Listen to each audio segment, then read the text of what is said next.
Deyirəm bu 10 manat vermək. 244, 244. Bu görüntünü göstərmək istəyirəm ki sənə. Rahat ol da. Bildimcə çörək verən adamsa başa düşdümü? İstəmirəm o çörək. Get bir ay ərzində ödəyərsən də mən sənə nə deyirəm? Bildimdə qaqaş o sənin şəxsi problemindir, mənə nə dəxli var? Dəyərli izləyicilər, zəhmət olmasa xəbərə keçməzdən öncə burada üstə gəl işarəsi var. Bir dəfə vurmaqla kanalımıza abunə olun, zəhmət olmasa. Xəbərə keçək. Demək, Bakıda Opel markalı avtomobilin sürücüsü Sərxan Məmmədov saxlanılıb.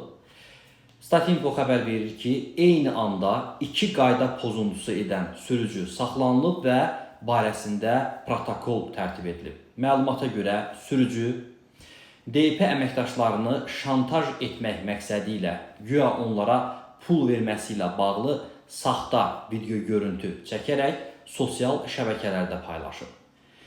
YPX əməkdaşı ilə sürücü arasındakı dialoq yol polisinin yaxa kamerası ilə qeydə alınıb. Məlum olub ki, yol polisi sürücüdən pul istəməyib.